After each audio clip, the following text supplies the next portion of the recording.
Il est 13 h, bonjour. Merci de votre attention. Tout de suite les titres à la une de l'actualité. 29 389 150 personnes vivent en Côte d'Ivoire. Les résultats globaux définitifs du recensement général de la population et de l'habitat 2021 ont été présentés au Conseil des ministres tenu hier au Palais présidentiel. Un sujet abordé également l'annonce d'une rencontre entre le président de la République et les deux anciens chefs d'État, Laurent Gbagbo et Henri Konan Bédié. Un atelier portant sur une approche conseil agricole spécifique ORI s'est tenu à Abidjan, atelier organisé par le ministère de l'Agriculture et du Développement rural en collaboration avec l'Agence pour le développement de la filière riz. On en parle dans cette édition.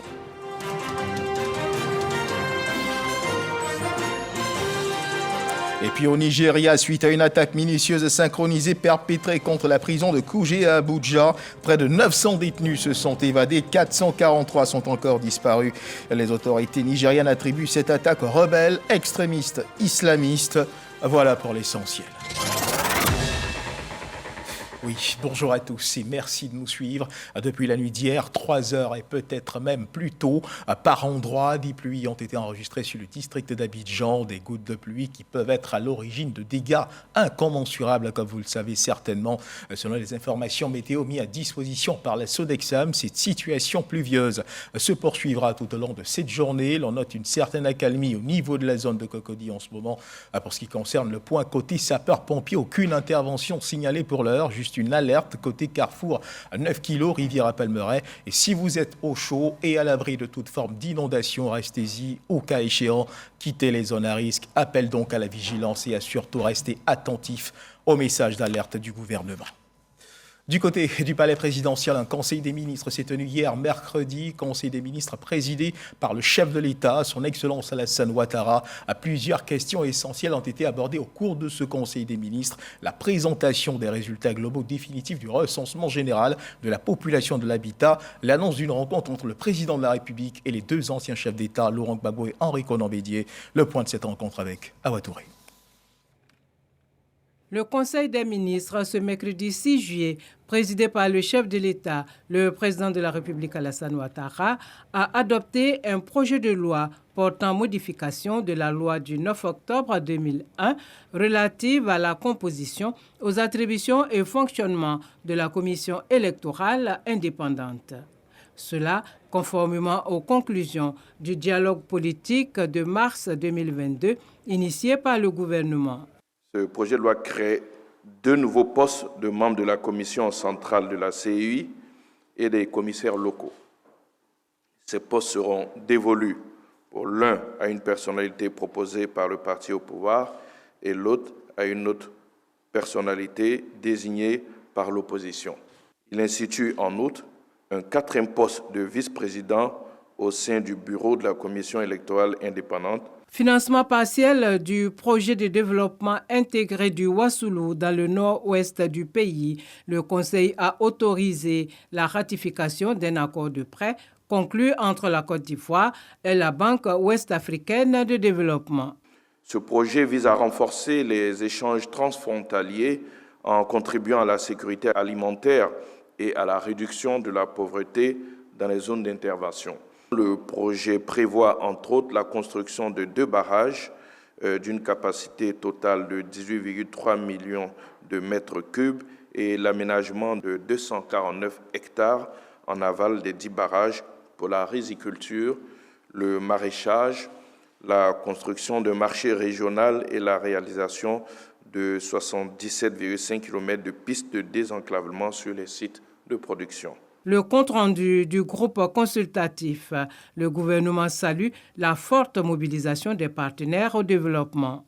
Les annonces de financement des partenaires sur la période 2021-2025 s'élèvent à 26,18 milliards de dollars, soit 15 707 milliards de francs CFA.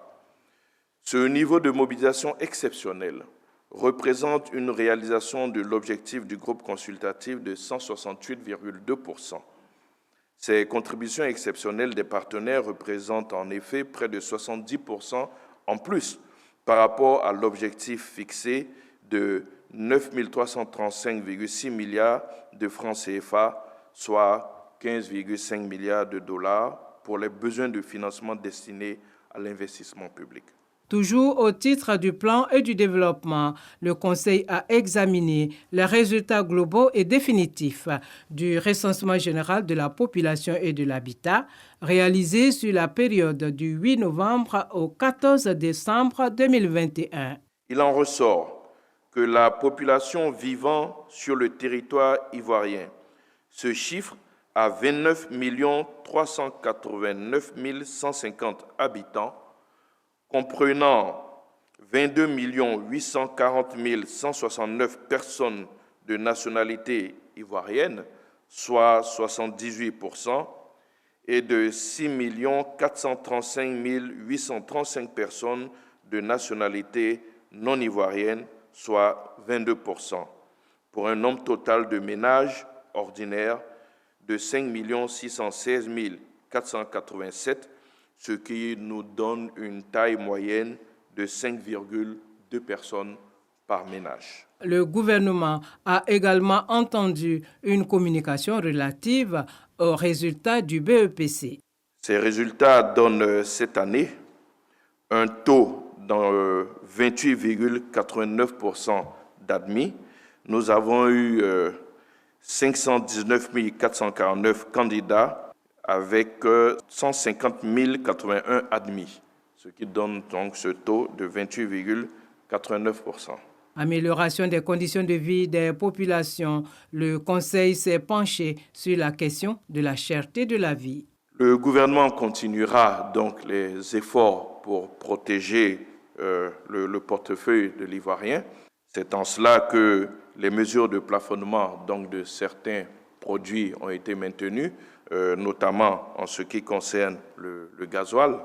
Et vous devez savoir que cela induit donc en fin juin une subvention de 405 milliards de francs CFA sur les hydrocarbures, aussi bien le gasoil donc que le super.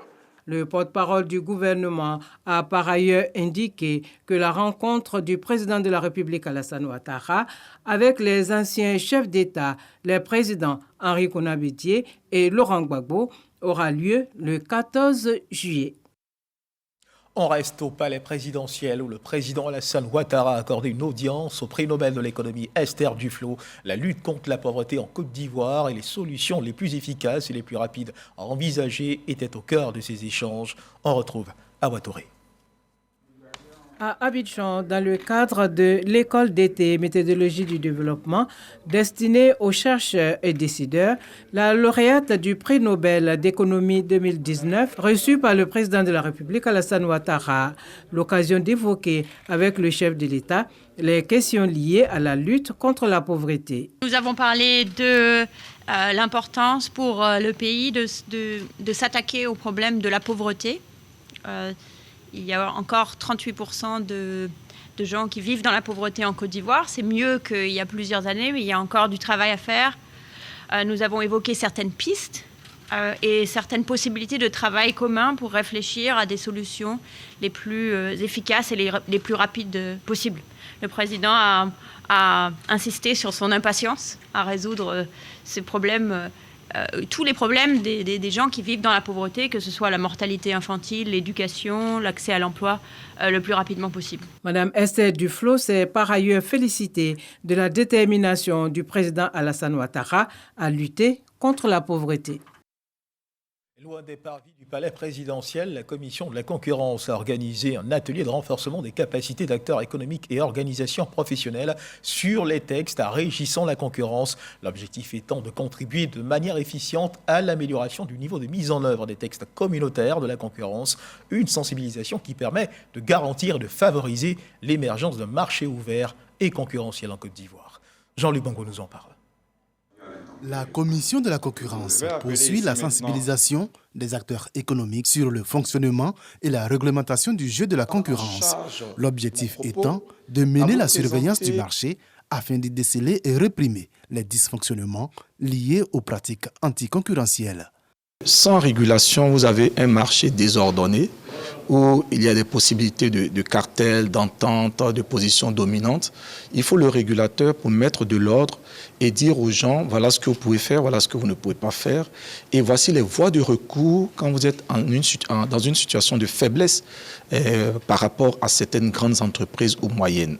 Cet atelier, qui s'adresse aux responsables d'organisations professionnelles, veut rendre accessible le droit de la concurrence à ses utilisateurs. Si ce jeu est pleinement observé entre les opérateurs, c'est à l'avantage des consommateurs par rapport au prix, par rapport à la transparence dans les transactions commerciales. La Commission a une compétence exclusive sur les pratiques anticoncurrentielles comme les abus de position dominante, les ententes anticoncurrentielles et les concentrations. Elle instruit notamment ces dossiers sous la supervision de la Commission de l'UEMOA. Parlons à présent de riziculture. Un atelier portant sur une approche conseil agricole spécifique au riz s'est tenu à Abidjan, atelier organisé par le ministère de l'Agriculture et du Développement rural en collaboration avec l'Agence pour le développement de la filière riz. Cet atelier s'inscrit dans le cadre de la coopération sud-sud entre la FAO et la République bolivarienne du Venezuela, Espérance Jacalé et Cheikh Koné. Faire de la Côte d'Ivoire un pays autosuffisant en riz et lui permettre d'être l'un des plus grands exportateurs de cette céréale. C'est l'objectif de cette rencontre qui a réuni les différents acteurs du secteur rizicole. Il s'agit de trouver des solutions techniques et technologiques adaptées afin de faciliter l'accès de la Côte d'Ivoire au marché sous-régional et international. C'est des experts qui se sont réunis pendant des semaines pour dire, par rapport à notre connaissance du milieu rural, comment on va communiquer avec eux pour transférer les technologies issues de la recherche. Pour assurer la sécurité alimentaire, nous avons fait focus sur cette filière. Et dans les axes de développement de la filière, il faut vraiment mettre l'accent sur la production. Et pour mieux produire, il nous faut des données scientifiques, des éléments, des guides qui vont orienter les producteurs. Et donc, nous pensons que ces documents vont donc permettre aux différents acteurs d'avoir une boussole pour pouvoir faire la production de masse. Dénommé Partenariat pour le développement de systèmes rizicoles durables en Afrique subsaharienne, ce projet a été initié en appui à la Stratégie nationale de développement de la riziculture, SNDR. Et dans le fil de l'actualité, ce communiqué qui émane du ministère de l'Emploi et de la Protection sociale. Le ministre de l'Emploi et de la Protection sociale porte à la connaissance des populations vivant en Côte d'Ivoire qu'en application du décret numéro 2011-371 du 4 novembre 2011, modifiant et complétant l'article 2 du décret numéro 96-205 du 7 mars 1996, déterminant la liste et le régime des jours fériés. Le samedi 9 juillet 2022, jour de la fête de la Tabaski, l'Aïd el-Kébir est déclaré jour férié et chômé sur toute l'étendue du territoire national pour les signataires de la Convention collective interprofessionnelle du 20 juillet 1977 et conformément aux dispositions de l'article 64 de la dite Convention. Le 9 juillet, donc, vous le savez certainement, on vient juste de le confirmer, eh bien, la communauté musulmane célébrera la fête de la Tabaski. La fête se prépare à tous les niveaux, entre courses aux moutons et autres préparatifs. L'on pense également à la tenue à mettre pour la circonstance et le bazin sera assurément le maître incontesté de la garde-robe à l'honneur au-delà de nos frontières à Ouagadougou, Burkina Faso. C'est tenu la traditionnelle cérémonie de don de bazin. Cette année, ils sont au total 205 personnes qui bénéficient de ces dons. Reportage Kader Sogodogo depuis Ouagadougou, Burkina Faso. Des chefs de village, de communautés, des guides religieux. Ils sont au total 205 personnes qui pourront bien s'habiller le jour de la fête de la Tabaski. Chacun reçoit 5 mètres de bazin et une enveloppe pour la couture. Le don est fait par le député de la circonscription au nom du ministre d'État Téné Birahima Ouattara, président du conseil régional du Tchologo. L'homme, vous saviez, qui est un artisan du devoir et symbole de la bienfaisance, nous envoie envers les parents, communier avec les parents pour qu'ensemble nous puissions bien fêter dans la paix, dans la convivialité. Les autorités de la ville et les bénéficiaires saluent cette action qui soulage véritablement. Tous les Wangolo, chef de village, tout, il est content. Tous les imams, il est content. Toutes les femmes là, il est content. Elle fait c'est la belle. Nous sommes dans une zone où tous les parents n'ont pas forcément les moyens pour pouvoir bien s'habiller pendant la fête. Je crois que c'est un acte à louer.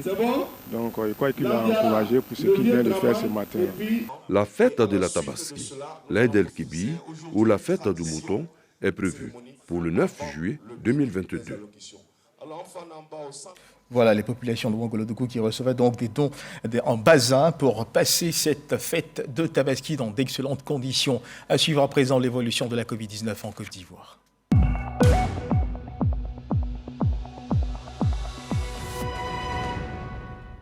Le ministère de la Santé et de l'Hygiène publique de la couverture maladie universelle a enregistré hier mercredi 6 juillet 2022 94 nouveaux cas de Covid-19 sur 1329 échantillons prélevés, soit 7% de cas positifs et 54 guéris et 0 décès. À la date donc du 6 juillet 2022, la Côte d'Ivoire compte donc 83 823 cas confirmés, dont 82 577 personnes guéries, 805 décès, 441 cas actifs. Le nombre total d'échantillons qui est de 1 556 216.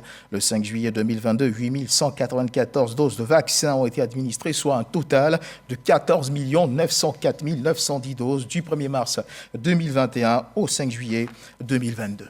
Les acteurs terrains engagés dans la lutte contre le VIH et la tuberculose ont reçu des motos afin de rendre plus facile leur mobilité, dont offert par l'ONG Alliance Côte d'Ivoire. Nous y reviendrons dans nos prochaines éditions. Et sachez également que, avec la direction régionale de l'environnement, il a été question d'une journée de lutte initiée pour justement sensibiliser à la lutte contre la dégradation de l'environnement. Il s'agit pour cette direction d'inviter les populations à œuvrer pour la protection de leur milieu naturel. On retrouve notre reporter Soro Corona. Cette journée de l'arbre est célébrée à Iré par la coopérative agricole de Sokaï. C'est une occasion pour la coopérative de sensibiliser la localité au respect de l'environnement. Une procession a été faite dans la ville jusqu'à la forêt sacrée de Boyoro, suivie d'une opération de planting d'arbres avec les agents des eaux et forêts. L'arbre joue un grand rôle sur le plan climatique, fertilisation, économique, environnemental et puis même agricole. La forêt de Boyoro est un patrimoine de l'État de Côte d'Ivoire qui a subi plusieurs actes de destruction. Cette action va lui donner un nouveau souffle.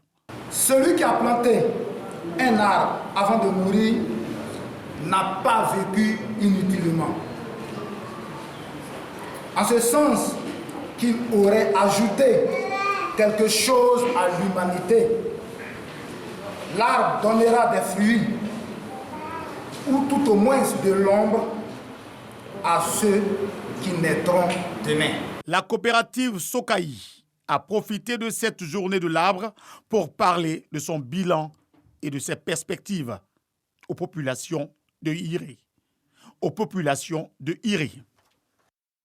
Les populations de Iré, vous avez pu le voir, est bien sensibilisées au respect de la forêt. Et nous le disions à l'instant, on continue de parler de questions environnementales avec cette sensibilisation également au respect de l'environnement et surtout à la lutte contre la dégradation de l'environnement dans l'IFU. Rendons-nous à Précro. La direction régionale de l'environnement de la région de l'IFU sensibilise sur l'agriculture intensive, les feux de brousse, l'orpaillage clandestin, des actions de l'homme qui détruisent l'environnement. Pricro, département de la région de l'IFU, n'échappe pas à ces phénomènes. Des préoccupations pour les acteurs de l'environnement de la localité. L'environnement subit un coup dû au feu de brousse surtout, et puis l'orpaillage clandestin qui est en train de prendre le pas sur, j'allais dire, toute l'étendue du territoire national. Donc c'est la même chose pour le département de Pricro. Nous passons même dans les villages pour faire des sensibilisations. La direction régionale de l'environnement et du développement durable a voulu ainsi sensibiliser les populations de l'IFU sur la protection de l'environnement à travers la commémoration de la Journée mondiale de l'environnement. Nous appelons à poser des actes de reboisement, la meilleure utilisation de nos terres, éviter les feux de brousse parce que nous savons que c'est une région qui enregistre beaucoup de feux de brousse quand la période sèche arrive. Donc nous avons profité de ce canal-là pour les sensibiliser, les amener à poser les actes qui contribuent à la protection et à la préservation de l'environnement. La journée dédiée à l'environnement a eu pour thème « La terre, notre vie ». Occasion pour les autorités locales de procéder à un planting d'arbres. On avait décidé déjà de faire un planting de gazon et d'arbres. Et quand la proposition nous a été lancée, ça a été une aubaine à saisir. Et c'est avec beaucoup de joie que nous voyons cela se réaliser effectivement. Le préfet du département de Prikro invite également les populations à œuvrer davantage dans la restitution du couvert forestier ivoirien. La Côte d'Ivoire comptait 16 millions d'hectares de forêt en 1960. Aujourd'hui, en compte 3 millions. Un reportage signé Soro à Corona. À l'occasion de la célébration de récompense du prix national d'excellence édition 2020, le ministre de la Ressource animale halieutique a primé le deuxième lauréat et cette cérémonie s'est tenue donc au cabinet du ministre à Abidjan Plateau. Le lauréat classé troisième n'a pu être primé du fait de la faiblesse de sa moyenne. Quant au premier, il a déjà été célébré au palais présidentiel le 5 novembre 2021. On retrouve ce reportage Espérance Jacalé de Dangui Dangui.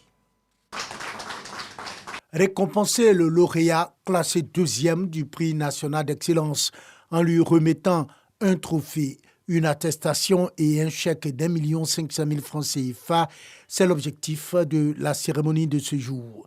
Le prix national d'excellence a eu une période d'interruption suite à la pandémie à Covid-19. Les lauréats de 2020 n'ont pas été primés cette année-là. Vraiment, je remercie l'État qui nous encourage dans nos petits boulots, qui veut vraiment que sa population travaille, sa population soit autonome. Je veux dire à mes camarades femmes que l'élevage de lapins, les femmes peuvent plus réussir dedans que les hommes. Pourquoi? Parce qu'on a l'instinct maternel. Nourrir une population, vraiment c'est un don de Dieu. Et si tu as ce don, en tout cas tu es à l'aise dans ta vie. Dans le cadre de sa politique nationale de développement de l'élevage, de la pêche et de l'aquaculture 2021-2025, le gouvernement s'engage à développer le secteur des ressources animales et halieutiques. L'État jouera pleinement son rôle d'accompagnateur des opérateurs économiques et ainsi permettre de réduire considérablement l'importation de viande et de poissons. S'agissant de la cuniculture, l'État a engagé un certain nombre d'actions, à savoir la vaccination en urgence de 5000 lapins contre la maladie à fin 2021, le nettoyage et la désinfection des fermes atteintes, et enfin une campagne de vaccination qui sera organisée cette année 2022 avec pour objectif de vacciner 10 000 lapins. Cette politique se déploie à partir des différentes stratégies nationales de développement et répond à des enjeux d'autosuffisance alimentaire. Des diplomates ivoiriens ont été formés sur la lutte contre la traite des personnes et le trafic illicite de migrants en Côte d'Ivoire. Un atelier organisé par le ministère d'État, ministère des Affaires étrangères, de l'intégration africaine de la diaspora en vue de sensibiliser ces diplomates ivoiriens sur les enjeux des phénomènes liés à la traite des personnes et du trafic illicite des migrants. Franck Quadio nous en parle. La traite et le trafic illicite de personnes sont de réelles préoccupations à l'échelle internationale. Elles impliquent des violations flagrantes des droits de l'homme, telles la vente et l'exploitation de la vie humaine, un crime pouvant parfois aller jusqu'à la perte de vie humaine. Face à la menace, des réflexions sont ouvertes. Il s'agit ici d'outiller les diplomates sur les questions de lutte contre la traite de personnes et le trafic illicite de migrants en Côte d'Ivoire. En termes d'efficacité, on peut mieux faire, ça c'est vrai, mais il était bon que nous qui sommes déjà aux avant-postes, nous sommes aussi outillés pour ne serait-ce qu'identifier les phénomènes, prendre en charge et puis veiller à ce que ces trafics-là prennent fin quand on sait quels sont les acteurs, les auteurs de ces trafics. Désormais, le tribunal peut être interpellé, il pourra réagir. Un cas de trafic illicite, voilà qu'est-ce qu'il faut faire, comment le traiter et comment prendre les dispositions pour apporter une assistance à ce compatriote qui voit ses droits bafoués, je dirais. En maintenant 5 ans, nous avons, avec le ministère d'État et la Direction générale de la diaspora, pu assister plus de 10 000 Ivoiriens qui se sont trouvés en détresse, soit dans le Sahel, soit dans les pays du Maghreb. Et donc on a assisté dans le retour volontaire, dans l'appui à l'arrivée et puis un appui à la réintégration. Une initiative du ministère d'État, ministère des Affaires étrangères, de l'intégration africaine et de la diaspora. Objectif, renforcer les capacités des diplomates ivoiriens sur la compréhension des enjeux politiques, économiques et sécuritaires de ces phénomènes sociaux. Notre pays n'échappe malheureusement pas aux ambitions malsaines des trafiquants et aux réseaux malveillants qui font de la traite des personnes et de la migration illégale un fonds de commerce honteux et aliénant. Raison pour lesquelles les États mettent tout en œuvre pour y faire face et lutter efficacement pour l'éradiquer en optant de la combattre sur tous les fronts. En 2015, le nombre de personnes qui ont migré sur les côtes italiennes a augmenté de 13 000, soit une hausse de près de 230% entre 2015 et 2016, selon l'OIM. Le groupe scolaire Grande École de Toumoudi a célébré ses meilleurs élèves et ses enseignants. En plus, cette école vieille de plusieurs décennies a vu ses bâtiments entièrement réhabilités et équipés. Cette cérémonie a été l'occasion de sensibiliser à la culture de l'excellence et du civisme, des valeurs qui doivent guider élèves et parents d'élèves et surtout les enseignants également. Abou Sanogo nous en parle. Fini l'année scolaire. Place à la célébration de l'excellence au groupe scolaire Grande École de Toumoudi. Et pour accueillir l'événement, l'école a fait peau neuve. Toutes les salles de classe ont été entièrement réhabilitées et équipées en matériel didactique. Tout ceci avec une cour bien aménagée. Pour cette édition, ils sont une cinquantaine d'élèves et enseignants qui sont récompensés pour leurs meilleurs résultats enregistrés au cours de l'année scolaire écoulée. Un tel événement, ça encourage les enfants à chercher à mériter des prix et ceux qui n'ont pas cherchent à égaler leur. Cette humiliation est une bonne chose. Donc on ne peut qu'encourager cela et être satisfait. Cette journée d'excellence est l'œuvre du comité de gestion du groupe scolaire Grande École de Toumoudi. Une initiative saluée par Tidiane Kabadiakité, cadre de la région du Bélier, par ailleurs parrain de la cérémonie. Parler d'excellence, il n'y a rien de tel. Et si nous pouvons apporter donc quelque chose à nos enfants pour qu'ils excellent dans ce qu'ils font, c'est-à-dire aller à l'école, ce serait bien. Nous avons réhabilité donc ce groupe d'école. Notre souhait, c'est de pouvoir faire des toilettes pour les enfants et puis mettre en place un centre multimédia pour que les enfants s'habituent à l'ordinateur dès l'école primaire. La célébration de l'excellence contribue à encourager les enfants pour qu'ils se mettent au travail et qu'ils comprennent également que quand on travaille bien, la société reconnaît nos efforts. La cérémonie de distinction des meilleurs élèves de cet établissement a permis aux parrains de remettre des kits et des bureaux à chaque enseignant des 5 écoles primaires que compte le groupe scolaire. Des dons qui viennent s'ajouter à la réhabilitation et à l'équipement de ce groupe scolaire de plus de 1000 élèves. Un récit d'Abou Sanogo, 25 villages de la sous-préfecture de Marandala, région du Béret, en mutation pour justement répondre aux besoins des populations à plusieurs infrastructures de base en santé, éducation, reprofilage des voies. Sont donc en construction des actions d'envergure à l'initiative du Conseil régional du Béret. On en parle avec Kwadio Kwame. Sous-préfecture de Marandala, région du Béret, composé de 25 villages et une population estimée à 30 000 âmes. La localité est en mutation pour répondre aux besoins des habitants en matière de développement. Des actions d'envergure à l'initiative du Conseil régional du Béret, ici à Kwasidougou, pose de la première pierre du foyer des jeunes. Ce qui vient d'être fait aujourd'hui, nous avons bon espoir que l'outil de développement que l'État de Côte d'Ivoire a mis en place pour les régions marche bien. Idem dans la localité de Kwesso. Si on devait faire une réunion, c'est sous la pluie qu'on faisait ces réunions-là. Vraiment, aujourd'hui, c'est un abri qui arrange beaucoup la jeunesse. À Sanakoro, c'est un dispensaire rural qui verra le jour. Avoir un centre de santé dans notre village va faire la promotion de la santé maternelle et reproductive aussi pour les femmes.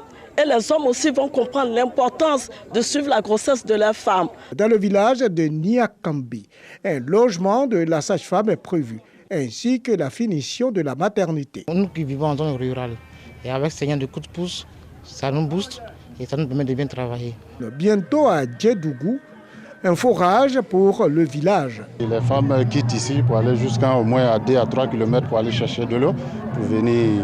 Vraiment, ça mettait le village en retard.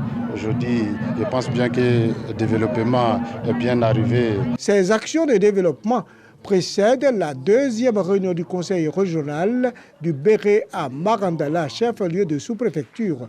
Mobilisation donc des forces vives de la localité afin d'être à l'écoute des acteurs du développement. On avait déjà un problème au niveau de l'école. Il y avait des voies impraticables pour les liaisons entre les différents villages. Sur l'ensemble des problèmes qu'on a exposés au conseil, le conseil a fait beaucoup. Pour le président du conseil régional du Béré, il s'agit d'être davantage proche des populations rurales pour un développement harmonieux et durable. Dans toutes les sous-préfectures, nous avons réalisé un certain nombre de projets qui sont à la mesure de notre attente. Nous avons envisagé pour l'année 2022 6 projets qui seront réalisés par le Conseil dans la sous-préfecture de Marandala. Au cours de la rencontre de Marandala, les populations ont pris connaissance du budget prohibitif qui est de plus de 3 milliards de francs CFA. Aussi, hommage a été rendu au ministre-gouverneur du Woroba, Moussa Dosso, acteur majeur du développement de la région du Béré. Voilà, des populations heureuses de recevoir très bientôt ces infrastructures. Dans l'actualité internationale au Nigeria, suite à une attaque minutieuse et synchronisée perpétrée contre la prison de Kuje, au Nigeria, à Abuja, près de 900 détenus se sont évadés, 443 sont encore disparus. Les autorités nigérianes attribuent cette attaque aux rebelles extrémistes islamistes. 64 suspects présumés membres de Boko Haram font partie des 879 fugitifs. 300 prisonniers ont été rattrapés par la police. Certains parmi eux se sont rendus de leur plein gré. L'attaque a duré près de 3 heures. Et puis toujours dans l'actualité internationale, sachez que le Premier ministre britannique Boris Johnson devrait annoncer sa démission à la tête du Parti conservateur alors que les départs se multiplient au sein du gouvernement selon BBC. Le média britannique Boris Johnson pourrait rester Premier ministre jusqu'à l'automne, le temps qu'un nouveau leader soit élu parmi les conservateurs. Les heures à venir devraient donner confirmation à ces échos, sauf changement de dernière minute. Voilà qui marque la fin de cette édition. Merci de nous avoir suivis. Agréable début d'après-midi. Dieu garde la Côte d'Ivoire.